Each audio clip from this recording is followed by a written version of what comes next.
Hello everyone, Shri IAS academy में आपका स्वागत है। जैसा कि आप जानते हैं कि श्री आईएएस एकेडमी ने current affairs prelim booster weekly series की शुरुआत की है। अपनी इस वीकली सीरीज में हम आपको प्रति सप्ताह में जितनी भी घटनाएं इंपॉर्टेंट करंट में रही हैं यूपीएससी प्रीलिम 2022 की दृष्टि से उन सभी घटनाओं को कवर कराएंगे, ताकि आपके प्रीलिम में आने वाले करंट अफेयर्स के क्वेश्चन काफ़ी सहजता पूर्वक कवर हो जाएं। इससे पहले हमने आपके लिए करंट के संदर्भ में किया ये था कि हम आपको या तो नित्य प्रोवाइड कराते थे या तो मंथली वाइज वीडियो प्रोवाइड कराते थे, बट अब की बार हमने हर एक वीडियो को वीकली वाइज प्रोवाइड कराने की कोशिश की है। इससे पहले हमने 15 सितंबर तक के करंट अफेयर्स को कवर कर दिया है, लेकिन 15 सितंबर से लेके हमने अभी 30 सितंबर तक का करंट छोड़ दिया।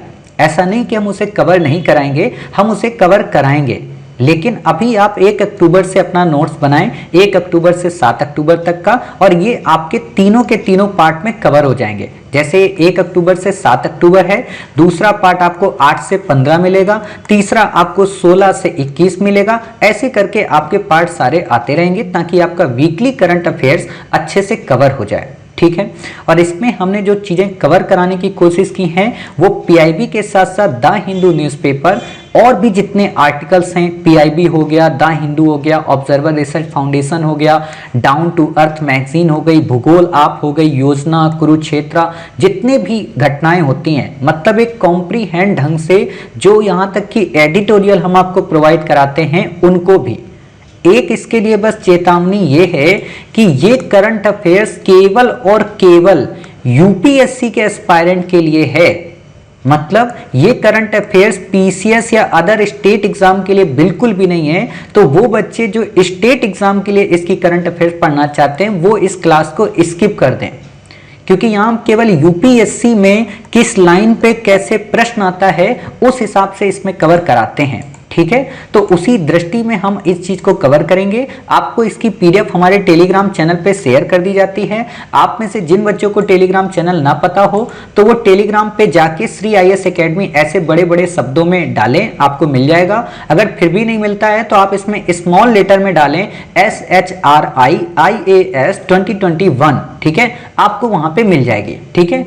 और रही बात, हमने इसकी पीडीएफ आपको दो जगह पे वैसे प्रोवाइड करा दी थी, एक श्री आईएएस एकेडमी के मेंस ग्रुप पे, दूसरा श्री आईएएस एकेडमी का जो इंडिविजुअल प्रीलिम्स का ग्रुप बना है उसमें, जहां हमने बहुत सारी चीजें आपको ऑलरेडी प्रोवाइड कराते रहते हैं। तो आपको यहाँ पे किसी भी ग्रुप में जुड़ेंगे वहां से आपको प्रीलिम की भी लिंक मिल जाएगी, ठीक। तो अब हम अपनी करंट अफेयर्स की क्लास की शुरुआत करते हैं।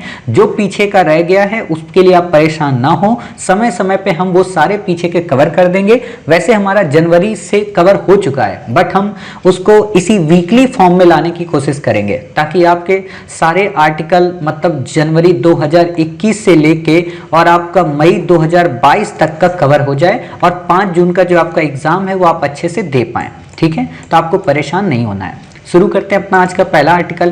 पहला आर्टिकल है हमारा 1 सन 1 वर्ल्ड 1 ग्रेड।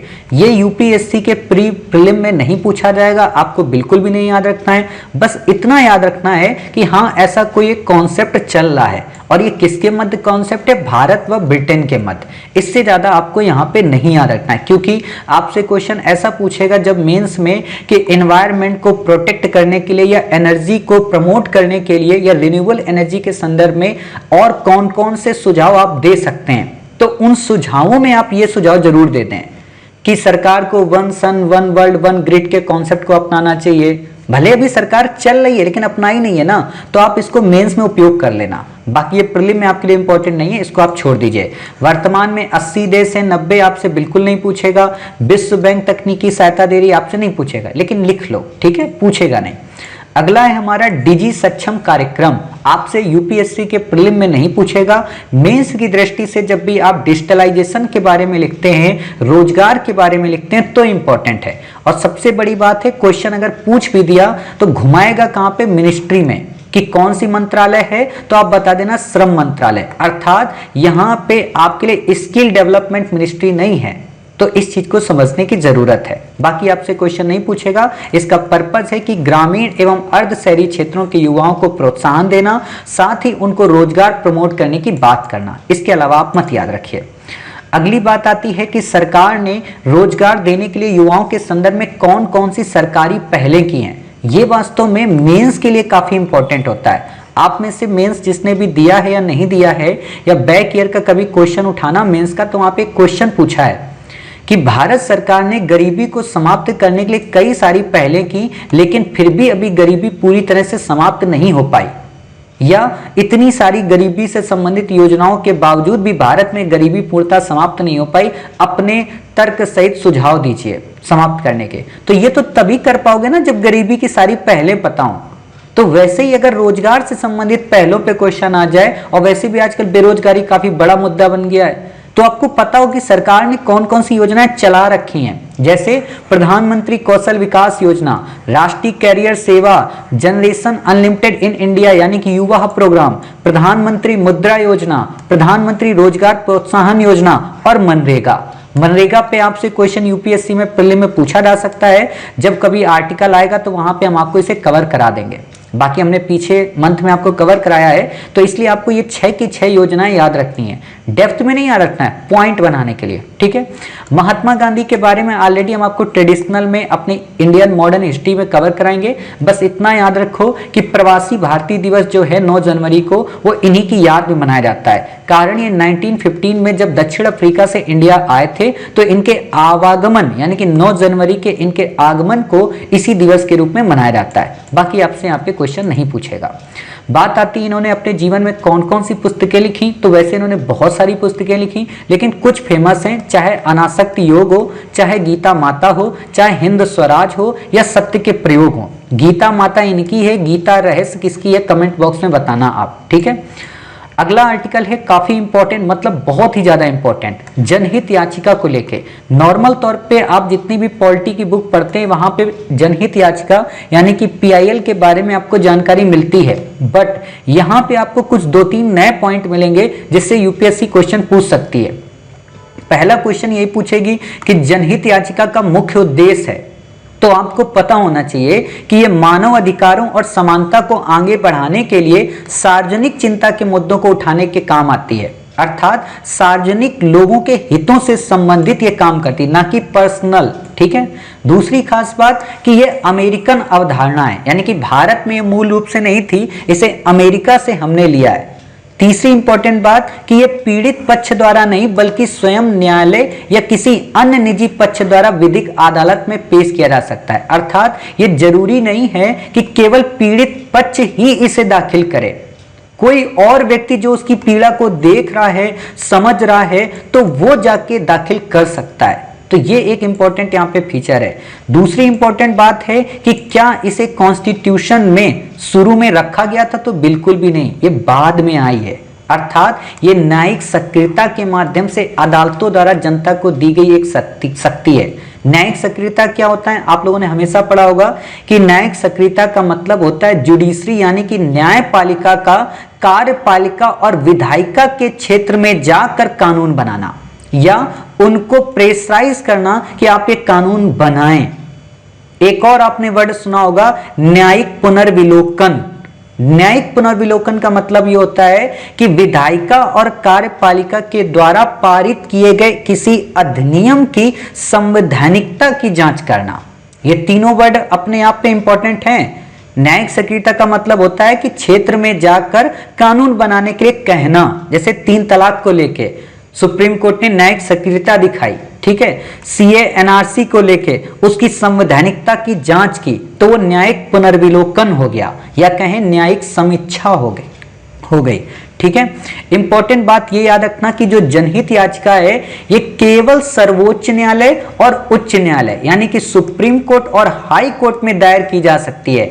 ये ग्राम न्यायालय, जिला न्यायालय, सत्र न्यायालय वहां पे दायर नहीं की जा सकती। काफी इंपॉर्टेंट फीचर है, ये भारत के सभी न्यायालयों में दायर की जा सकती है, तो गलत हो जाएगा। तीसरी इंपॉर्टेंट खास बात क्या है कि ये रिट याचिका से अलग है। रिट आप हमेशा सुनते होंगे फंडामेंटल राइट से संबंधित और बेसिक से संबंधित। रिट के बारे में आप क्या समझते हैं कि जो फंडामेंटल राइट से संबंधित रिट हैं वो सुप्रीम कोर्ट में भी दायर की जा सकती हैं, हाई कोर्ट में भी दायर की जा सकती हैं, और सुप्रीम कोर्ट उसके लिए मना नहीं कर सकता। दूसरी आपने क्या पढ़ा है कि जो रिट है उसके संदर्भ में हाई कोर्ट की जो पावर है या हाई कोर्ट का जो क्षेत्र है वो काफी विस्तृत है, लेकिन सुप्रीम कोर्ट क्या उसका क्षेत्र सीमित है, अर्थात सुप्रीम कोर्ट के पास जो रिट की अधिकारता है वो फंडामेंटल राइट से संबंधित है, जबकि हाई कोर्ट के पास जो रिट की अधिकारता है वो नॉर्मल और भी क्षेत्रों से संबंधित है। रिट के बारे में आपने कई बार सुना होगा, बंदी, प्रतीक्षीकरण, प्रतिषेध, परमादेश, ये पॉलिटी का टॉपिक है, वहां पे पढ़ाएंगे और वहां पे मैंने पढ़ाया है। आप में से जिन बच्चों को इंडियन पॉलिटिक्स पढ़नी हो वो लेट्स क्रैक प्रीलिम 2.0 में जाके पढ़ सकते हैं, वहां पे हमने पूरा डिटेल में पढ़ाया है, तो वहां का ये टॉपिक है। लेकिन मैंने बता दिया कि रिट का सामान्य सा मतलब क्या है। इंपॉर्टेंट बात यह है कि जनहित याचिका और रिट दोनों अलग अलग हैं। क्यों? क्योंकि रिट जो होती है वो क्या करती है, वो किसी पीड़ित व्यक्ति के लिए है, ठीक है, लेकिन जो जनहित याचिका है ये आम जनमानस के लिए है। समझ गए? यानी कि रिट याचिका जो व्यक्तियों तथा संस्थाओं द्वारा अपने लाभ के लिए दायर की जाती है, मतलब वो स्वहित की बात करती है रिट, जबकि जनहित जो है वो परहित की बात करती है, लोगों के हितों की बात करती है, अर्थात ये सामुदायिकता को शो करती है। यूपीएससी यहां पे क्वेश्चन घुमा देगी कि जनहित याचिका में और रिट में क्या डिफरेंस है, या इंटरव्यू में आपसे क्वेश्चन पूछ देगा। अगर आपका ऑप्शनल पॉलिटिकल साइंस या पीएसआईआर है तो आपको पता हो कि हाँ साहब कि रिट में क्या डिफरेंस होता है और जनहित याचिका में क्या डिफरेंस होता है। ठीक, वही बात है कि न्याय की पहुंच का लोकतंत्रीकरण करना इसका मुख्य उद्देश्य है, बाकी आपको नहीं याद रखना है। कई क्षेत्रों में दायर की जा सकती, बहुत सारे क्षेत्र हैं। अच्छा, कमेंट बॉक्स में एक बात और बता देना, क्या जनहित याचिका किराएदार और मकान मालिक की लड़ाई के मध्य दायर की जा सकती है? बताना कमेंट बॉक्स में, ठीक है। चलिए अगला क्वेश्चन है चुनाव चिन्ह को लेके। चुनाव चिन्ह को लेके बस इतना याद रखना कि जो चुनाव चिन्ह से संबंधित बातें हैं, किसको कौन सा चुनाव चिन्ह दिया जाएगा, वो केवल और केवल चुनाव आयोग डिसाइड करता है। मतलब चुनाव आयोग के पास यह अधिकारता है कि किस पार्टी को कौन सा चुनाव चिन्ह देना है। अब वही बात है कि कुछ चुनाव चिन्ह होते हैं जो रिजर्व होते हैं सबके लिए, ठीक है, अलग अलग पार्टी के लिए। जैसे आप देखेंगे बीजेपी पार्टी का कौन सा है, कमल का फूल है, ठीक है। कांग्रेस का क्या है, हाथ का पंजा है, ठीक है। आपकी आम आदमी पार्टी की क्या है, झाड़ू है, ठीक है। लोकल लेवल पे सपा पार्टी की आपकी साइकिल है, ठीक है। मायावती जी के हाथी है। तो सबका अलग अलग है। तो उन चीजों को कौन डिसाइड करता है? चुनाव आयोग, यानी कि निर्वाचन आयोग हमारा। बस इससे ज्यादा आपको यहां पे याद रखने की जरूरत नहीं है। बात आती है मलेरिया के बारे में। मलेरिया हो या डेंगू हो या एड्स हो, कोई भी बीमारी हो, इसमें सबसे पहली चीज एक ये याद रखा करो कि ये बीमारी फैलती किससे है। क्योंकि कई बार यूपीएससी ने क्वेश्चन ऐसे पूछा है कि निम्न में से कौन सी बीमारी वायरस से फैलती है या कौन सी बीमारी वायरस जनित है। जैसे आपका एड्स के बारे में क्या है, वायरस जनित है। आप जब इसको कोरोना को पढ़ते हो तो क्या पढ़ते हो, वायरस जनित है। लेकिन मलेरिया जो है ये वायरस नहीं है। मलेरिया जो है ये पैरासाइट से होता है, यानी कि परजीवी से होता है, अर्थात ये प्लाज्मोडियम नामक परजीवी के कारण होता है। सबसे इंपॉर्टेंट बात तो आपको यहीं पे घुमा देगा, क्योंकि हम पढ़ते क्या है, डेंगू मलेरिया, डेंगू वायरस, है ना। लेकिन मलेरिया वायरस से नहीं होता है, ठीक है, ये मच्छर जनित रोग है, मच्छर से होता है। अब एक बात बताओ, अब थोड़ा सा लॉजिक लगाना है यहाँ पे। ये मच्छर जनित जब रोग होगा तो मच्छर सबसे ज्यादा कहाँ मिलते हैं? आप देखते हो ये हमारी पृथ्वी है, जैसे मैं आपको पृथ्वी को दिखाता हूँ एक बार, ठीक है। ये हमारी प्यारी पृथ्वी माता है, ठीक है। इस पृथ्वी को हमने ऐसे जूम किया, ठीक। आप लोग हमेशा एक वर्ड पढ़े हो, क्या वर्ड आपने पढ़ा है? कर्क रेखा और मकर रेखा को लेके, ठीक है। कर्क रेखा क्या होती है, मकर रेखा क्या होती है? आप में से जिन बच्चों को नहीं पता है वो बेसिक तौर पे यहाँ पे जान लें कि कर्क रेखा और मकर रेखा का मतलब ये होता है कि पूरी पृथ्वी में जो जीरो की रेखा होती है, यानी पूरी पृथ्वी को जो 20 से काटती है वो भूमध्य रेखा। 20 से काटने वाली भूमध्य रेखा से 23.5 डिग्री ऊपर की ओर जाना, ठीक है, मतलब 23.5 डिग्री ऊपर की ओर जाना, वो होती कर्क रेखा, अर्थात टॉपिक ऑफ कैंसर। आदमी कैंसर से ऊपर चला जाता है, इसलिए कैंसर ऊपर होती है, ठीक है। नीचे की ओर 23.5 डिग्री, उसको कहते हैं मकर रेखा, अर्थात कैप्रिकॉर्न, ठीक है। अब इन दोनों के बीच का जो क्षेत्र होता है उसको कहते हैं उष्णकटिबंधीय क्षेत्र। इस क्षेत्र को उष्णकटिबंधीय इसलिए भी कहते हैं क्योंकि यहाँ पे सबसे ज्यादा बारिश होती है। इस बार यूपीएससी के प्रीलिम में यही क्वेश्चन पूछा गया था। आप में से जिन बच्चों को पता होगा कि सबसे ज्यादा बारिश, सबसे ज्यादा मिट्टी ये कहां पे पाई जाती है, तो वास्तव में जिसको गेस करना आता था वो क्वेश्चन को सॉल्व कर देता उष्णकटिबंधीय क्षेत्र को लेके। तो ये उष्णकटिबंधीय क्षेत्र को शो करता है। यहां सबसे ज्यादा बारिश होगी तो सबसे ज्यादा पेड़ पौधे होंगे, सबसे ज्यादा पेड़ पौधे होंगे तो सबसे ज्यादा जीव जंतु होंगे, सबसे ज्यादा जीव जंतु होंगे तो सबसे ज्यादा मच्छर होंगे। अर्थात मच्छर कहां होंगे? इस पूरी बीच की पट्टी में, यानी कि ऊपर अमेरिका में मच्छर नहीं होंगे, बचपन में हम लोगों ने पढ़ा था रसिया में तो मच्छर ही नहीं होते हैं। अब अकल आती कि यार रसिया में इसलिए मच्छर नहीं होते क्योंकि वो उष्णकटिबंधीय क्षेत्र से ऊपर होता है, इसलिए वहां डेंगू मलेरिया इतना नहीं फैलता है। तो आपको ये बात यहाँ पे याद रखनी है कि कर्क रेखा वो होती है जो 23.5 डिग्री पे होती है भूमध्य रेखा से, ठीक है। ये बाकी ज्योग्राफी मैंने पढ़ाया है, आप लोग बेसिक वहां पे जाके ज्योग्राफी की क्लास कवर कर सकते हैं, ठीक है। तो अब सोचने की जरूरत ही नहीं है कि अफ्रीका में होगा, दक्षिणी अमेरिका में होगा, एशिया के कुछ उष्णकटिबंधीय और उपोष्णकटिबंधीय क्षेत्रों में होगा। उपोष्णकटिबंध उसे कहते हैं जो उष्ण और शीतोष्ण का मिक्सअप होता है, इसी के जस्ट ऊपर थोड़ा सा, ठीक है। बाकी आप यहाँ पे बस याद रखिए 4 प्रकार के परजीवियों से होता है। जैसे यूपीएससी ने एक बार क्वेश्चन पूछा है हेपेटाइटिस किन से होता है, तो उसमें 3 टाइप आप पढ़ते हैं ना, ए बी सी, तो वैसे ही इसमें भी पूछा जा सकता है कि कितने प्रकार के पैरासाइट से, तो 4 प्रकार के। कौन कौन से? Plasmodium vivax, P oval, P malaria, P falciparum. P जो है ये वास्तव में प्लाज्मोडियम ही है, यानी कि पी ओवेल हो गया, Plasmodium oval, Plasmodium vivax, Plasmodium malaria, Plasmodium falciparum.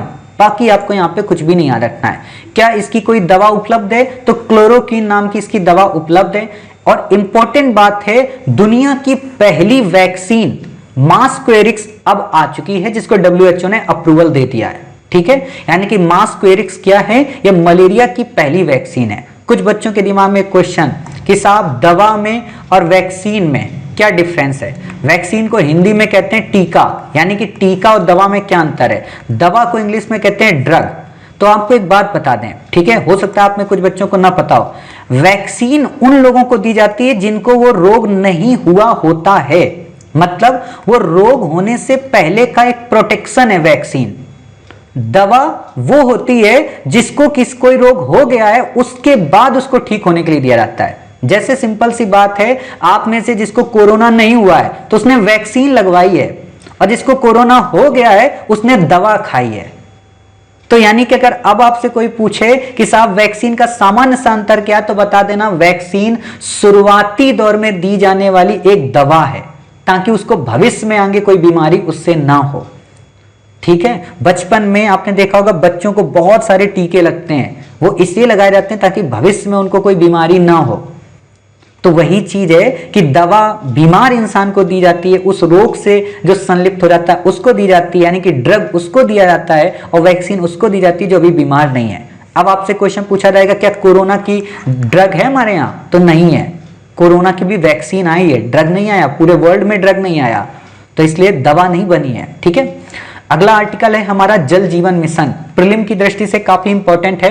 वर्ष 2019 में इसकी शुरुआत हुई थी। दूसरी खास बात, पर्पज इसका कि 2024 तक घरेलू नल जो टोटी वाला पानी है उसको हर एक ग्रामीण परिवार को प्रतिदिन प्रति व्यक्ति के हिसाब से 55 लीटर की आपूर्ति करना। आपने देखा होगा कि आपके गांव में इसमें टोटी वाला पानी जा रहा होगा, मेरे गांव में आया है टोटी वाला पानी, लेकिन मूर्खों की बात है ना, वो उससे सड़क धोते हैं, मतलब उनको पता ही नहीं कि सरकार ये क्यों लाई है पीने योग्य पानी, ताकि हर घर तक हम पीने योग्य जल प्रोवाइड करा सकें। लेकिन वही है ना, हमारा देश है, इतनी जल्दी संसाधनों का कहां कुशलतम उपयोग करता है। तो आपसे अगर सिंपल सा क्वेश्चन पूछे कि जल जीवन मिशन किससे संबंधित है, तो आप बता देना कि साहब हर घर के प्रति व्यक्ति को प्रतिदिन 55 लीटर पानी प्रोवाइड कराना। और ये केवल ग्रामीण नहीं है, शहरी भी है, ठीक है। मिनिस्ट्री कौन सी है? जल मिनिस्ट्री। सिंपल सा है, बाकी आपको नहीं याद रखना है। दूसरा इंपॉर्टेंट जिस पे क्वेश्चन बनेगा वो है केंद्र प्रायोजित योजना है, अर्थात जल जीवन मिशन क्या है? एक केंद्र प्रायोजित योजना है, अर्थात सेंटर स्पॉन्सर्ड स्कीम है। अब आपको बात बताएं, 2 योजनाएं होती हैं, एक होती केंद्रीय क्षेत्रक और एक होती केंद्रीय प्रायोजित योजना। क्षेत्रक उसे कहते हैं जिसमें 100% पैसा सेंट्रल गवर्नमेंट प्रोवाइड करती है। प्रायोजित उसे कहते हैं जिसमें गवर्नमेंट और स्टेट की हिस्सेदारी होती है। अब ये हिस्सेदारी 50-50 भी होती है, 60-40 भी होती है, 90-10 भी होती है। मतलब जो पूर्वोत्तर के राज्य हैं, पहाड़ी क्षेत्र हैं, वहां 90-10 होती है कि 90% पैसा केंद्र देगी, 10% पैसा राज्य लगाएगा। तो आपको पता चल गया कि केंद्र प्रायोजित योजना है, यानी कि इसमें केंद्र और राज्य दोनों का पैसा शामिल है। इसी बजट में 2021-22 में शहरी मिशन की घोषणा की गई कि जो जल शक्ति मिशन है, अब हम शहरों में भी टोटी वाला पानी प्रोवाइड कराएंगे, अर्थात ये दोनों चीजों से संबंधित है। अगला हमारा आर्टिकल है हरा भरा अभियान। हरा भरा नाम से समझ में आ रहा ना, ग्रीन, किससे होगा? पक्का एनवायरनमेंट से होगा, पेड़ पौधों से होगा। इंटरेस्टिंग बात बताऊं, इस बार यूपीएससी में प्रीलिम का जो क्वेश्चन आया था एक, उसमें एक ब्लू करके क्वेश्चन आया है। आप में से जिन बच्चों ने मेरी क्लास में 3 कीवर्ड सुने होंगे, कौन कौन से? बायो सुना होगा, फाइटो सुना होगा, लैक्टो सुना होगा और ब्लू सुना होगा, वो हमेशा समझ गए होंगे कि बायो का मतलब होता है जीवधारी, फाइटो का मतलब होता है पादप यानी कि पेड़ पौधे, लैक्टो का मतलब होता है दूध से संबंधित और ब्लू का मतलब होता है महासागर या जल से संबंधित। और जिसको ये पता होगा वो ब्लू वाला क्वेश्चन आसानी से करके आ गया होगा। तो वही चीज होती है इन ट्रिक्स को समझना। कुछ भी पता हो या ना पता हो, यूपीएससी का उस कीवर्ड को अगर आपने पता कर लिया तो आपका एग्जाम अच्छे से हो जाता है। तो हरा भरा अभियान क्या है? सिंपल सी बात है, एनवायरनमेंट से संबंधित होगा। तो इसमें क्या किया जा रहा है? इसमें किया ये जा रहा है कि देश में 2030 तक ड्रोन का उपयोग करके 1 अरब पेड़ लगाया जाए। मतलब पूरी पृथ्वी में भारत की जितना भी टेरिटरी आती है उस टेरिटरी को छान छान के जहां जगह खाली है ड्रोन के माध्यम से पेड़ लगाए जाए। अब जानते हो इंटरेस्टिंग बात कि पेड़ लगाए कैसे जाएंगे? ड्रोन से। ड्रोन से पेड़ लगाने का इन्होंने बड़ा अच्छा तरीका निकाला है। क्या तरीका निकाला इन्होंने ड्रोन से पेड़ लगाने के तरीके के लिए एरियल सीडिंग व्यवस्था को अपनाया है। पहला क्वेश्चन तो यही कि हाल ही में चर्चा में रही एरियल सीडिंग क्या है? तो सीडिंग का मतलब क्या होता है? बीजारोपण करना। एरियल का मतलब क्या होता है? एयर, मतलब हवा से बीजारोपण करना। तो भैया हवा से बीजारोपण कैसे होगा? हवा से बीजारोपण के लिए उन्होंने क्या किया है कि जैसे जो पेड़ है उसके बीज को उसमें डाला, ठीक है, पूरी उसकी गेंद बनाई, ठीक है, गेंद बना के उसमें खाद सब कुछ उसमें मिक्स कर दिया और जगह जगह पे गड्ढे जहां पे खुदे होते हैं आसमान से उन्होंने वहीं पे फेंक दिया ड्रोन की मदद से, वो बीज के ढेले जिनको बोलते हो, ठीक है। अब वो वहां गए, ऊपर से पानी से छोटा छोटा छिड़काव कर दिया, जमीन में उतरे ही नहीं, धीरे धीरे करके वहां पे पेड़ अपना एक आकार ले लिया। इसी को बोलते हैं एरियल सीडिंग। सामान्य लैंग्वेज में मैंने आपको बता दिया। अब आपको थोड़ा अच्छी लैंग्वेज में बता देते हैं। तेलंगाना पहला राज्य बन गया है इस योजना को शुरू करने वाला, मतलब अभी कंप्लीट नहीं कर पाया, शुरू करने वाला, ठीक है। क्या होती है एरियल सीडिंग? ये रोपण की एक तकनीकी है। रोपण का मतलब खेती वगैरह जैसे आप पढ़ते हैं ना, रोपित की जाती है फसल, उसी से संबंधित ये रोपण की तकनीकी है जिसमें बीजों को मिट्टी, खाद, चारकोल एवं अन्य घटकों के मिश्रण में लपेटकर एक गेंद का आकार दिया जाता है, जिसे बाद में ड्रोन के माध्यम से लक्षित क्षेत्रों में फेंक दिया जाता है। लक्षित का मतलब ये होता है जहां फेंकना है, मतलब टारगेटेड एरिया। ऐसा नहीं है कि किसी पड़ोसी के घर पे फेंक दिया कि बेटा पेड़ लगाने थे तो हमने फेंक दिया, ऐसा नहीं है, ठीक है। लक्षित वर्ड आप यूज करना कहीं पे भी, ठीक है। अगला आर्टिकल है पेंडोरा पेपर्स लीक। इंपॉर्टेंट नहीं है, पूछेगा नहीं, लेकिन चर्चा में रहा है पेंडोरा पेपर्स लीक। तो वास्तव में है क्या? वास्तव में ये 14 वैश्विक कारपोरेट सेवा फर्मों की 11.9 मिलियन फाइल्स का एक कंपोजिट है, मतलब उनका एक ग्रुप है पूरा, जिसमें लगभग 29,000 ऑफ द सेल्फ कंपनियां और निजी ट्रस्टों की स्थापना की थी। इसका क्या मतलब होता है कि 29,000 ऑफ द सेल्फ कंपनियां और निजी ट्रस्ट। ट्रस्ट का तो मतलब यही समझते हो ना, जो नॉट फॉर प्रॉफिट पे काम करता है। ऑफ द सेल्फ कंपनियों का मतलब होता है उन कंपनियों की स्थापना जो अभी काम नहीं कर रही। जैसे आपने एक वर्ड सुना होगा सेल कंपनियां।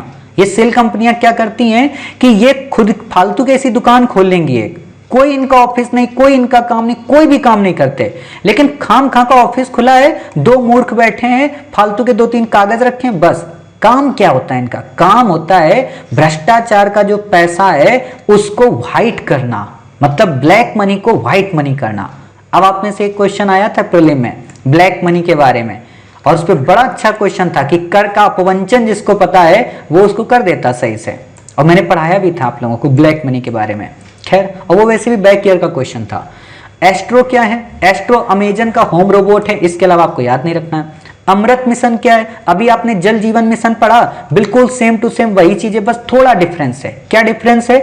अमृत मिशन कहता है कि हर घर में पानी की सुनिश्चित आपूर्ति करेंगे, सीवरेज कनेक्शन के साथ सभी की नल तक पहुंच को हम सुनिश्चित करेंगे। मतलब ये 2 कंपोजिट को आपस में मर्ज करता है और अमृत मिशन बनाता है। अब इन चीजों को आप जानते हो कहां यूज करोगे? जब भी आप स्वच्छ भारत मिशन लिखते हो, जब भी आप ग्रामीण क्षेत्र के बारे में लिखते हो, तो वहां पे इन स्कीम का उपयोग कर लो। जल से संबंधित जब भी बात आती है वहां पे उपयोग कर लो। जैसे यूपीएससी ने एक क्वेश्चन मेंस में पूछा था, क्या पूछा था कि भारत के कई क्षेत्रों में जल अधिक होने के साथ ही कई क्षेत्रों में जल की कमी देखने को मिलती है, इसके क्या कारण है? या आपसे कैसे भी क्वेश्चन पूछा जा सकता है कि भारत में जल की इतनी अधिकता होने के बावजूद भी कई क्षेत्र आज भी सूखे का वर्ण कर रहे हैं, तो आपको पता हो कि क्यों कर रहे हैं, उनको दूर करने के क्या उपाय हैं, तो वो वहां पे आप ये अमृत मिशन वगैरह इंप्लीमेंटेशन को लेकर डाल सकते हैं, तो आपके क्वेश्चन में एक्स्ट्रा पॉइंट बन जाते हैं और एग्जामिनर को लगता है कि आप करंट से अपडेट हैं। देखो करंट प्रीलिम में उतनी नहीं पूछता है, इसलिए उसको मेंस में डालना जरूरी है। 2015 में इसकी शुरुआत हुई थी, ये याद रखने की जरूरत नहीं है। भारत के अंटार्कटिका मिशन क्या है आपको याद तो नहीं रखना है, लेकिन बस पता हो कि भारतीय, मैत्री और दक्षिणी गंगोत्री नाम के 3 प्रोग्राम हैं जो भारत के अंटार्कटिका मिशन है। अब कुछ बच्चों के दिमाग में आ रहा होगा सर अंटार्कटिका कहाँ पे है, एक बार दिखा तो दो। तो ये हमारी ये प्यारी पृथ्वी के नीचे आप जाएंगे तो ये जो व्हाइट कलर का क्षेत्र है ये कहलाता है अंटार्कटिका, ठीक है, इसको बोलते हैं अंटार्कटिका। ऐसे भी समझ लो अंटार्कटिका बहुत बड़ा कहां होगा, नीचे होगा, ठीक है, तो इसको अंटार्कटिका बोलते हैं। इससे जो ऊपर का पार्ट होता है पृथ्वी का, ये वाला पार्ट सबसे ऊपर जो छोटा सा है उसको बोलते हैं आर्कटिक, ठीक है। इससे ज्यादा आपको नहीं याद रखना। जैसे आप यहाँ पे देखेंगे इसको आर्कटिक सर्कल ये दिखा रहा है, इसको आर्कटिक बोलते हैं। बाकी आर्कटिक काउंसिल क्या है, उसमें कौन कौन से मेंबर हैं, मैंने ऑलरेडी आप लोगों को बता रखा है, तो वो फिर रिवीजन में कराएंगे, ठीक। अगला क्वेश्चन है हमारा गणराज्य के बारे में। ये प्रीलिम की दृष्टि से तो इंपॉर्टेंट नहीं है, बल्कि एसे की दृष्टि से बहुत ज्यादा इंपॉर्टेंट है और साथ ही एथिक्स की दृष्टि से इंपॉर्टेंट है और उससे भी ज्यादा इंपॉर्टेंट है आजादी की 75 वर्ष में 75वीं वर्षगांठ में अगर आपको कोई स्पीच देनी है या डेमोक्रेसी पे कहीं लिखना है तो उसके लिए इंपॉर्टेंट है। और मैंने वास्तव में आपके लिए ऐसे लाइंस के रूप में इस लाइन को आपको बताया है कि अभी हाल ही में यूएन में नरेंद्र मोदी जी ने भाषण दिया था और उसमें उनकी पहली लाइन थी कि भारत न केवल दुनिया का सबसे बड़ा लोकतंत्र है बल्कि लोकतंत्र की जननी भी है। और इसके संदर्भ में उन्होंने कई सारे तथ्य दिए थे। तो आप जब भी ऐसे लिखें, अगर उसकी शुरुआत यहां से कर देंगे तो आपका ऐसे बहुत बेहतरीन हो जाएगा। जैसे आप खुद ही देखिए, मैंने आपको अपने टेलीग्राम चैनल पे शेयर किया था। अब वही बात है ना, बच्चे देखते ही नहीं है, तो मुझे खुद ही हंसी आती है कि हमने शेयर ही क्यों किया था। जैसे मैं आपको देखो दिखाता हूं कि मैंने ये लाइन शेयर की थी और आप लोगों को कायदे से करना चाहिए। ये देखो, ठीक है, भारत न केवल दुनिया का सबसे बड़ा लोकतंत्र बल्कि लोकतंत्र की जननी भी है। प्रधानमंत्री भारत सरकार, एक चीज देख रहे हो, मैंने लिखा प्रधानमंत्री भारत सरकार, ना कि नरेंद्र मोदी प्रधानमंत्री भारत सरकार। ऐसा आपको भी करना है जब भी आप, तो इससे आप पार्टीवाद से ऊपर उठ जाते हैं, कोई पार्टी नहीं दिखती फिर, ठीक है। तो ये आप लिख सकते हैं। अब बात आती है भारत में गणतंत्र कहां कहां था, तो आपने पढ़ा है कि वेदों में भी गणतंत्र की बात की गई है, महाभारत के शांति पर्व में भी गणराज्य की बात की गई है, यहां तक कि जो महाजनपद थे उनमें भी गणराज्य की बात आपको वैशाली जैसे मिल जाते हैं, वज्जी जैसा गणतंत्र मिल जाता है। और सबसे बड़ी बात है कि जो शाक्य गणराज्य जहां से महात्मा बुद्ध आए थे वो भी गणराज्य ही था। ग्रीक स्रोत जो सेल्यूकस था सिकंदर के बाद, तो उसने भी अपने स्रोतों में यही बताया है कि उस समय गणराज्य थे और उसने आम्बी का जो क्षेत्र था उसको गणराज्य के रूप में संदर्भित किया। कौटिल्य के अर्थशास्त्र में भी गणराज्य की परिकल्पना है। यानी कि जब आप ऐसे लिखेंगे तो आप ऐसे लिख सकते हैं कि भारत की प्राचीनता और नवीनता में वास्तव में गणतंत्र उसकी आबरू में समाहित था। यह बात अलग है कि आधुनिक लोकतंत्र की परिभाषा की शुरुआत अमेरिका की क्रांति के रूप में देखी गई, लेकिन अतीत में गणतंत्र की परिभाषा की शुरुआत भारत रूपी देश में हो चुकी थी। ऐसे आप लिखो अपनी लैंग्वेज को तो वहां पे काम आएगा, ठीक है।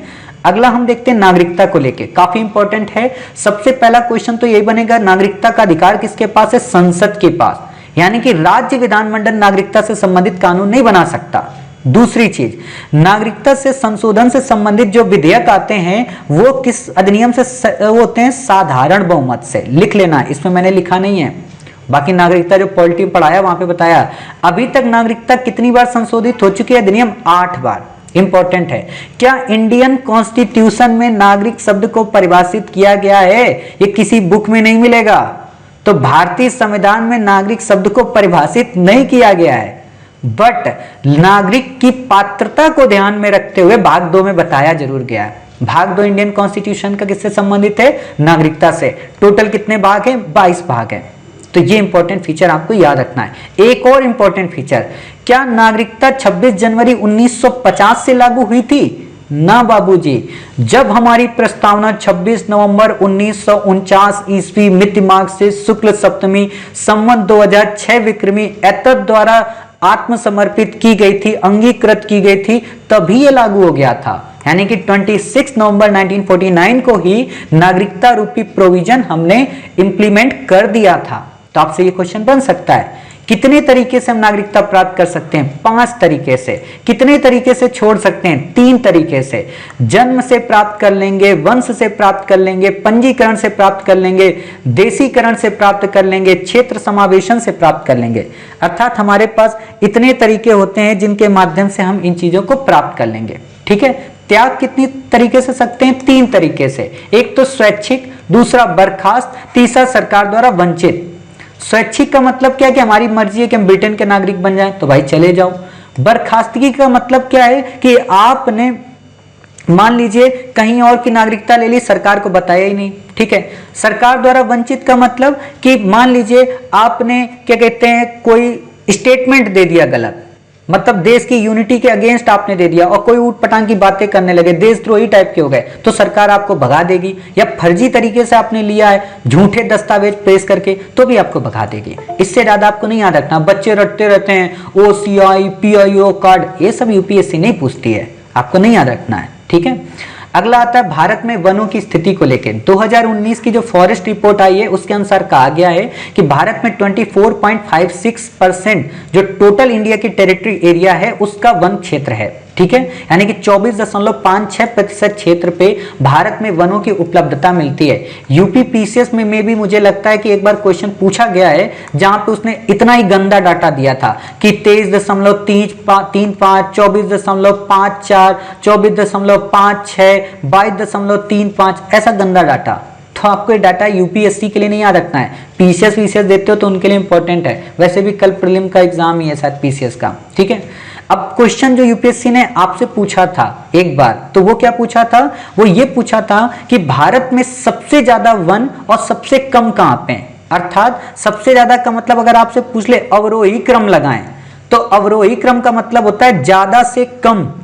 ठीक है, तो सबसे ज्यादा मध्य प्रदेश, फिर अरुणाचल प्रदेश, फिर छत्तीसगढ़, फिर ओडिशा और फिर महाराष्ट्र। एक बात बता दूं, ये अपडेट होता रहता है। तो आज मैं जिस डेट में आपको आर्टिकल कवर करा रहा हूं उस दृष्टि से ये इसकी सिचुएशन ये है 2019 की रिपोर्ट के अनुसार। 2021 की रिपोर्ट में अगर कुछ अपडेट होगा तो हम आपको बता देंगे, लेकिन उस दृष्टि में ये है। और इतनी जल्दी अपडेट होता नहीं है, नॉर्मल होते ही इतने पेड़ हैं। ठीक है, तो ये अवरोही क्रम है। अगर दे देता आरोही क्रम तो महाराष्ट्र पहले आता, फिर ओडिशा आता, फिर छत्तीसगढ़ आता, फिर अरुणाचल प्रदेश, फिर मध्य प्रदेश। आप कहोगे सर ऐसा क्यों बता रहे हो? कि ऐसा इसलिए बता रहे हैं क्योंकि यूपीएससी ने आपसे क्वेश्चन पूछा है प्रीलिम में, और छत्तीसगढ़, महाराष्ट्र, उड़ीसा वगैरह देके आपको कंफ्यूज कर दिया था। तो पता होना चाहिए। हमारे यहाँ फंडामेंटल ड्यूटी और डीपीएसपी में भी वनों की चर्चा की गई है, बाकी आपको नहीं याद रखना है। अगला आर्टिकल है state of the education report in India. काफी इंपॉर्टेंट है। किसने जारी किया? यूनेस्को ने। ठीक है, इंपॉर्टेंट है यूनेस्को के द्वारा। 2 बातें और याद रखना कि किंग दाओ डिक्लेरेशन का संबंध किससे है? एजुकेशन से। और येलो प्रोक्लेमेशन का संबंध किससे है? ये भी एजुकेशन से। हालांकि हमने इसको कई बार पिछले करंट अफेयर्स में पढ़ाया है, मई, जून, जुलाई के करंट में वहां पे रिपीट कराया है, बट मैंने आपको फिर से रिकॉल करा दिया ताकि आपके दिमाग में बना रहे। सस्टेनेबल डेवलपमेंट गोल 4 में इसकी बात की जाती है एजुकेशन को लेके। तो जब भी आप एजुकेशन से संबंधित कोई टॉपिक लिखते हैं, जैसे मैंने अभी आपको डिजिटल एजुकेशन से संबंधित क्वेश्चन दिया था, वहां पे जिन बच्चों को SDG 4 आता होता लिख देते, कई बच्चे सिर्फ SDG लिख के छोड़ दिए। तो ऐसा नहीं करना है। और दुर्भाग्य की बात यह कि बच्चों ने डिजिटल एजुकेशन पे क्वेश्चन लिखा लेकिन भारत सरकार की कोई पहल नहीं लिखी।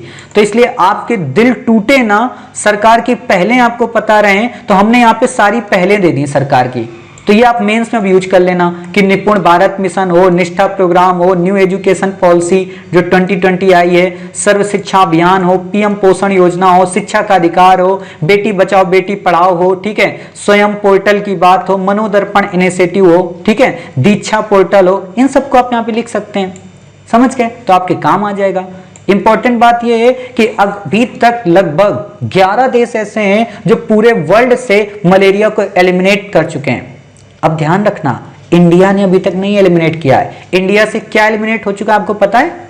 एक तो स्मॉल पॉक्स एलिमिनेट हो चुका है, दूसरा क्या है? पोलियो। तो ये दो चीजें हमारे यहाँ से एलिमिनेट हो चुकी हैं, लेकिन अभी मलेरिया एलिमिनेट नहीं हुआ है। मलेरिया हमारे पड़ोसी देश श्रीलंका और यूएई से हो चुका है, ठीक है। तो ये दो बातें आपको बस याद रखनी है। चलिए अगला आर्टिकल है पीएम मित्र पार्क। पीएम मित्र पार्क का मतलब ये बिल्कुल मत समझना कि पीएम जी के जितने दोस्त होंगे वो सब आएंगे और पार्क में बैठ के गप्पे लड़ाएंगे। पीएम मित्र पार्क का मतलब ये है कि जो कताई, बुनाई, प्रसंस्करण, रंगाई, छपाई से लेकर जो भी परिधान निर्माण तक की संपूर्ण वस्त्र मूल श्रृंखला है उसको एक स्थान पे एकीकृत करना। इसका क्या मतलब?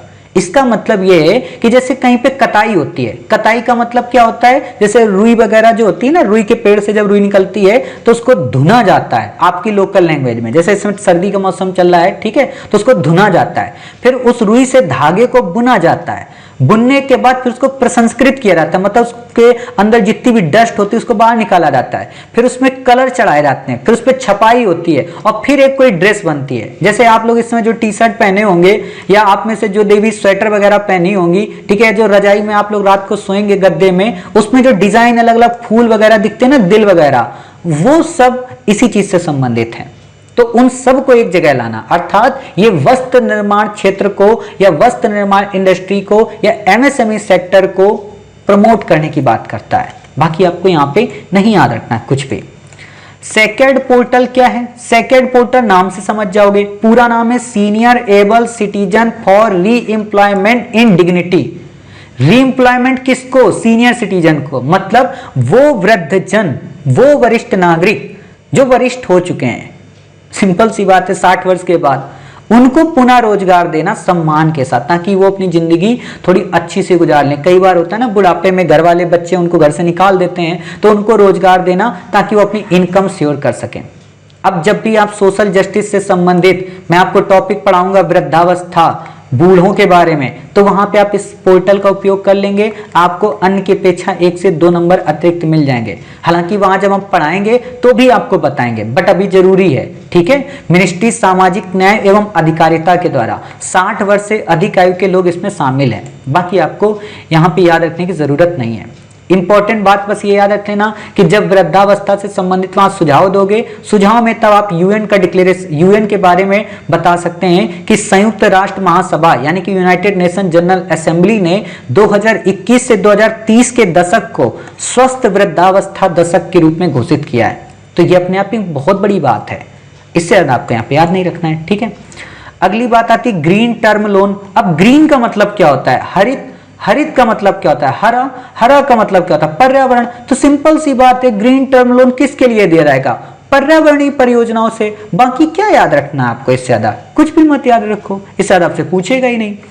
ESG फंड किससे संबंधित है? ES को आप चेंज करो, मतलब इसके पूरे फुल फॉर्म को लिखो। E का मतलब इन्वायरमेंट, S का मतलब सोशल, G का मतलब क्या है? गवर्नेंस, मतलब पर्यावरण, सामाजिक शासन, इन तीनों से मिलकर बनता है ये फंड। तो सिंपल सी बात है, क्या होगा? Mutual fund. अब कुछ बच्चे कहेंगे साहब जी म्यूचुअल फंड क्या होता है? तो म्यूचुअल फंड वास्तव में वो फंड होता है जिसके माध्यम से एक आम नागरिक भी शेयर मार्केट में अपना पैसा इन्वेस्ट कर पाता है। मतलब कई सारी कंपनियां होती हैं, वो आम नागरिक से पैसा लेके उसके पैसे को शेयर मार्केट में इन्वेस्ट कर देती हैं, वो कहलाता है म्यूचुअल फंड। अधिक जानकारी के लिए आप let's crack prelim 2.0 Indian economy की सीरीज पूरी कवर कर लें। दावा मेरा है कि share market, mutual fund, IPO, JIPO सब बड़े अच्छे से कवर हो जाएंगे, ठीक है। तो ये बातें वहां पे मैंने पढ़ा दी थी। बात आती है हेनले के बारे में। हेनले पहली बात है कहां पे? लद्दाख में। इंपॉर्टेंट चीज। दूसरी इंपॉर्टेंट चीज है कि यहां पे इंडियन भारतीय खगोलीय वेधशाला है। क्वेश्चन नहीं पूछेगा, बस याद रखना है, जो कि optical, infrared, gamma ray telescope से युक्त दुनिया के सबसे ऊंचे स्थलों में स्थित है। इससे ज्यादा आपको नहीं याद रखना है। जैसे एक और आपको याद होगा कि इंडिया में एक न्यूट्रिनो ऑब्जर्वेटरी है। कहां पे? तमिलनाडु के थेनी डिस्ट्रिक्ट में। बाकी आपको नहीं याद रखना है। अगला इंपॉर्टेंट आर्टिकल है ट्रांस हिमालयन क्षेत्र। जब भी मैंने आपको इंडियन ज्योग्राफी पढ़ाया वहां पे ट्रांस हिमालयन मतलब जो बाह्य हिमालय है, ठीक है, फिर मध्य हिमालय है ना, शिवालिक, सब पढ़ाया है। तो आपको बस इतना याद रखना है ट्रांस हिमालयन में कौन कौन आता है। काराकोरम आती है, लद्दाख आती है, जास्कर आती है, कैलाश पर्वत श्रेणियां आती हैं। बाकी आपको यहाँ पे याद नहीं रखना है। जास्कर से संबंधित क्वेश्चन राजस्थान में जब टीचर का एग्जाम हुआ था वहां पे क्वेश्चन पूछा था। बाकी आप क्या करोगे याद करके, ठीक है। अगला आर्टिकल है TRPV1। TRPV1। अभी हाल में क्या हुआ कि स्वास्थ्य की फील्ड में नोबेल प्राइज प्राप्त किया गया है। अब बच्चे क्या रटेंगे ना, स्वास्थ्य की फील्ड में किसको किसको नोबेल प्राप्त हुआ, नाम रट लो, पूरी कहानी रट लो, पूरी रामायण रट लो। अरे भाई नहीं पूछेगा, यूपीएससी है, ठीक है। सिर्फ इतना याद रखो कि TRPV1 क्या है, ये हीट सेंसिंग रिसेप्टर है, बस, बाकी कुछ नहीं याद रखना है। इससे ज्यादा आपसे क्वेश्चन ही नहीं पूछेगा। आपसे ज्यादा से ज्यादा क्वेश्चन ये पूछ सकता है, हाल ही में चर्चा में रहे मैग्नो रिसेप्शन, थर्मो रिसेप्शन, प्रोपियोसेप्शन, ये किससे संबंधित हैं? तो ये स्वास्थ्य क्षेत्र से संबंधित क्रियाविधि हैं। कई बार क्या दे देगा, ये अंतरिक्ष प्रौद्योगिकी से संबंधित गतिविधियां हैं, ये इकोनॉमिक रिसेशन से संबंधित प्रौद्योगिकियां हैं। आप बैक ईयर के साइंस टेक के क्वेश्चन उठाना, वहां पे ऐसे शब्दों से संबंधित आपको कई वर्ड मिल जाएंगे, तो पता हो कि ये किससे, स्वास्थ्य से। काम क्या करती, तंत्रिका तंत्र से संबंधित प्रक्रिया है। तंत्रिका तंत्र मतलब हमारी बॉडी का जो सबसे बड़ा तंत्र होता है कोशिकाओं का, इसके अलावा कुछ नहीं याद रखना है आपको। बाकी आपसे क्वेश्चन नहीं पूछेगा, रट्टा मारो वो आपकी मर्जी। पी फाउल क्या है, याद नहीं रखना है। ये भारतीय मोर इसका नाम जाना जाता है, IUCN में लिस्ट कंसर्न है, नहीं याद रखना है, बस पता हो, ठीक है। Shyam ji Krishna Varma, most important personality history के, क्वेश्चन पूछा जा सकता है। पहली चीज कि ये बाल गंगाधर तिलक स्वामी दयानंद सरस्वती से प्रेरित थे। स्वामी दयानंद सरस्वती जिन्होंने आर्य समाज की स्थापना की थी 1875 में। दूसरी इंपॉर्टेंट बात कि स्वामी दयानंद सरस्वती से ही प्रेरणा प्राप्त करके लाला लाजपत राय ने क्या बनाया, दयानंद एंग्लो वैदिक कॉलेज। इंपॉर्टेंट है, जब हमने आपको भारतीय सामाजिक सुधार आंदोलन पढ़ाया है तो उस दृष्टि में सबसे प्रोमिनेंट कॉन्सेप्चुअल क्वेश्चन इनसे बनते हैं, तो आप वहां पे पढ़ लेना। बाल गंगाधर तिलक के बारे में केसरी और मराठा पत्र को लेकर इंपॉर्टेंट आता है।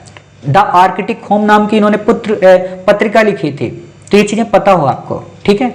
इंपॉर्टेंट बात है श्याम जी कृष्ण वर्मा के बारे में, वो क्या कि लंदन में इन्होंने इंडियन होम रूल सोसाइटी की स्थापना की थी, इंडिया हाउस की स्थापना की थी, द इंडियन सोशलॉजिस्ट की स्थापना की थी। सिंपल सा क्वेश्चन पूछेगा कि Indian home rule society London में किसने स्थापित किया था, श्याम जी कृष्ण वर्मा ने। इंडिया हाउस की स्थापना लंदन में किसने की थी, श्याम जी कृष्ण वर्मा ने। द इंडियन सोशियोलॉजिस्ट की स्थापना लंदन में किसने की थी, श्याम जी कृष्ण वर्मा ने। अभी एक मूवी आई है, आप लोगों में जिसने देखी होगी हो सकता है, कौन सी मूवी है अभी जो आई है, ऊधम सिंह, मैंने देख ली है, ठीक है, जो अमेजन वगैरह में आई है, ठीक है। लेकिन आपको नहीं देखना है क्योंकि बहुत है, मतलब ज़्यादा कुछ उसमें अच्छा नहीं दिखाया गया है। वही बस है कि जनरल डायर को मारने गए थे, तो उसमें बस यही दिखाया गया कि वो इंडिया हाउस भी जाते हैं ऊधम सिंह लंदन के, ठीक है। तो बस इसलिए मैंने आपको याद दिला दिया। बॉम्बे आर्य समाज के पहले अध्यक्ष बने थे, मतलब आर्य समाज रूपी जो संस्था थी उसकी जो बॉम्बे ब्रांच थी उसके पहले अध्यक्ष ये बने थे। अब एक क्वेश्चन आपसे जो पूछा जा सकता है वो क्या कि इंडियन होम रूल सोसाइटी का पर्पस क्या था। एक बार यूपीएससी ने क्वेश्चन पूछा है लॉर्ड विलियम बेडनबर्न के बारे में, उन्होंने जो संस्था की स्थापना की थी, यूपीएससी ने प्रीलिम में पूछा था कि उसका उद्देश्य क्या था, तो इसका भी क्वेश्चन में उद्देश्य पूछ लेगा। तो इसका और इंडिया हाउस का उद्देश्य यह था कि ब्रिटेन में युवाओं को भारत में अपने ही प्रतिनिधियों के खिलाफ क्रांतिकारी गतिविधियों हेतु प्रेरित करने की दिशा में काम करना। मतलब कि ब्रिटेन में जो युवा थे, ठीक है, उनको भारत में अपने प्रतिनिधियों के खिलाफ क्रांतिकारी गतिविधियों में प्रेरित करने के लिए काम करना। जो भी हमारे यहाँ क्रांतिकारी गतिविधियां होती थी उनके लिए ब्रिटेन से युवाओं को भेजना, ठीक है। इससे ज्यादा आपको यहाँ पे याद नहीं रखना है। मतलब यहाँ से जितने लोग आप देखे होंगे, जैसे वीर सावरकर साहब चले गए तो उनको वहां पे मोटिवेट किया कि जाओ वीर सावरकर, तुमको ये काम करना है भारत में। वीर सावरकर जी वापस चले आए और भारत में आके फिर वही काम किए, ठीक है। Tax inspector without borders programme आपसे बस इतना पूछेगा किसका इनिशिएटिव है, तो ये यूएनडीपी और ओईसीडी का प्रोग्राम है। ध्यान रखना यूएनडीपी ना कि यूएनईपी। यूएनईपी का मतलब होता है United Nation Environment Programme, UNDP का मतलब होता है United Nation Development Programme. OECD ना कि ओपीईसी, ठीक है। ओईसीडी का मतलब होता है Organisation of Economic Cooperation Development, ठीक है। तो ये याद रखना। और इस tax inspector without borders programme का इंडिया ने पार्टिसिपेट किया था। बाकी आपसे यहाँ पे क्वेश्चन नहीं पूछना, ये क्षमता निर्माण कार्यक्रम है ताकि टैक्सेशन को बढ़ाया जा सके, इन चीजों से संबंधित है, वो आपसे नहीं पूछेगा। हेलीबॉर्न सर्वेक्षण किससे संबंधित होता है? ये भूजल के स्तर को मापने का काम करता है। इसके अलावा आपको यहाँ पे कोई भी जानकारी याद रखने की जरूरत नहीं है, आपसे क्वेश्चन नहीं पूछेगा। इंपॉर्टेंट क्वेश्चन पूछेगा वही जल संरक्षण से संबंधित कौन कौन सी चीजें, तो आपको पता है जल जीवन मिशन, जल शक्ति अभियान, नेशनल रिवर लिंकिंग प्रोजेक्ट मतलब नदी जोड़ो कार्यक्रम, प्रधानमंत्री कृषि सिंचाई योजना, नदी बेसिन प्रबंधन, अटल भूजल योजना, राष्ट्रीय जल मिशन, इतनी सारी जल से स्कीमें हैं। मतलब एक जगह हम आपको इसलिए प्रोवाइड करा देते हैं, कभी भी जल से संबंधित टॉपिक आए तो वहां पे आप काफी सहजता पूर्वक इसको लिख लें। अगला हमारा आर्टिकल है जिरकॉन। सिंपल सा क्वेश्चन पूछेगा, हाल ही में चर्चा में रहा जिरकॉन क्या है? ये रसिया का एक फ्लोटिंग न्यूक्लियर पावर प्लांट है। कहोगे नहीं साहब वो तो एकेडमिक लोमोनोसोव है। ये मतलब यूएसए की एक एंटी बैलिस्टिक मिसाइल है, या ये इजराइल का एक मतलब एंटी डिफेंस सिस्टम है। तो आप कहोगे ना बाबूजी ये रसिया की हाइपरसोनिक क्रूज मिसाइल है। अब कुछ बच्चों के दिमाग में आएगा सर क्रूज का मतलब क्या होता है? कई बार तो बैलिस्टिक भी सुनते हैं। तो मिसाइलें दो प्रकार की होती हैं, एक होती है क्रूज, एक होती है बैलिस्टिक। बैलिस्टिक मिसाइल वो मिसाइल होती है जो एक गाइडेंस पे काम करती है। दूसरी खास बात क्या आती है कि बैलिस्टिक मिसाइल जो होती है वो ऐसे ऊपर जाती है और फिर ऐसे नीचे के परिपथ को ड्रा करती है। मतलब ये नीचे नीचे ज्यादा चलती है, सरफेस वाइज ज्यादा चलती है। ठीक, क्यों चलती है? क्योंकि बैलिस्टिक मिसाइल जब नीचे चलती है, नीचे का मतलब ये नहीं कि जमीन के बराबर चलेगी आदमी को मारते हुए, नीचे का मतलब है कि जैसे क्रूज मिसाइल एक परागमन वेग, ये जब आप पढ़ते हैं साइंस की फील्ड में इसको बोलते हैं परागमन वेग। क्रूज मिसाइल परागमन वेग को फॉलो करती है और बैलिस्टिक मिसाइल क्या होती है? ये धरातली वेग को फॉलो करती है। ठीक है, तो इसकी खास बात यह है कि क्रूज मिसाइल नीचे नीचे जब चलती है तो रडार के संपर्क में इतनी जल्दी नहीं आ पाती, इसीलिए लोग बैलिस्टिक मिसाइल ज्यादा बनाते हैं क्रूज मिसाइल की अपेक्षा। ठीक है, दूसरी इंपॉर्टेंट बात है कि बैलिस्टिक जो मिसाइल होती है इस पे गाइडर लगा होता है। मतलब जैसे सिंपल सी बात है कि जैसे ये बैलिस्टिक मिसाइल जा रही है यहां नीचे और ये टारगेट है, तो इसने यहां डिसाइड कर लिया कि ये टारगेट है तो ये यहां पहुंच रही है, लेकिन अचानक टारगेट ने अपनी दिशा यहां कर ली तो आप अपनी मिसाइल को भी यहां कर सकते हैं, घुमा सकते हैं। मतलब ये गाइडेंस का काम करती है। बट क्रूज मिसाइल में ऐसा नहीं होता है, अगर उसको एक बार टारगेट हिट कर दिया गया तो फिर वो वहीं जाएगा। अब आपको एक बात बताएं, जब हमने बालाकोट में स्ट्राइक की थी तो हमारी ही क्रूज मिसाइल से हमारा ही एक फाइटर प्लेन टूट गया था और उसमें हमारे फाइटर जो विंग कमांडर थे उनका देहांत हो गया था। इसलिए क्योंकि हम क्रूज मिसाइल को रेगुलेट नहीं कर सकते, वो डायरेक्ट हिट करती टारगेट पे, बट हम बैलिस्टिक होती तो उसे हिट रोक सकते थे। तो ये डिफरेंस है कॉमन, आपसे बाकी क्वेश्चन नहीं पूछेगा। हाइपरसोनिक सुपरसोनिक क्या होता है? ये ध्वनि की स्पीड से संबंधित होता है। ठीक है, बाकी आपको यहाँ पे याद नहीं रखना है। इंपॉर्टेंट एक तथ्य बस ऐसे ही देख लेना, आगे जिंदगी में काम आएगा कि विश्व शिक्षक दिवस कब मनाया जाता है? 5 अक्टूबर को। क्योंकि आप लोग नॉर्मल शिक्षक दिवस तो जानते हैं 5 सितंबर को, लेकिन विश्व शिक्षक दिवस 5 अक्टूबर को। अगला जो आर्टिकल है इंपॉर्टेंट है स्वदेश दर्शन योजना। ये एक केंद्रीय क्षेत्र की योजना है। अब एक बात बताओ, अभी पढ़ाया था केंद्र प्रायोजित योजना का मतलब 50-50 फंड, केंद्रीय क्षेत्र की योजना का मतलब 100% सेंट्रल का फंड। इस पे भी क्वेश्चन कई बार घुमाया है। यूपीएससी का बैक ईयर प्रीलिम उठा के देखना, वहां पे कई बार ऐसा ही क्वेश्चन देके बच्चों को डिस्टर्ब किया गया है, तो पता होना चाहिए। 2014-15 में शुरुआत की गई थी। इंपॉर्टेंट मिनिस्ट्री कौन सी है? टूरिज्म। अब यहां पे दे देगा मिनिस्ट्री कल्चर, तो बता देना कल्चर मिनिस्ट्री नहीं है, टूरिज्म है। क्वेश्चन घुमा देता है। पर्पस क्या होगा? सिंपल सी बात है कि एक एकीकृत तरीके से उच्च पर्यटक मूल्य, प्रतिस्पर्धा और स्थिरता के सिद्धांतों पर थीम आधारित पर्यटक सर्किट का विकसित करना। मतलब जो टूरिज्म सर्किट हैं, जैसे अभी आपने सुना होगा बौद्ध सर्किट, राम सर्किट, ठीक है, इन सर्किट की स्थापना करना। तो बस इससे ज्यादा आपको याद नहीं रखना है।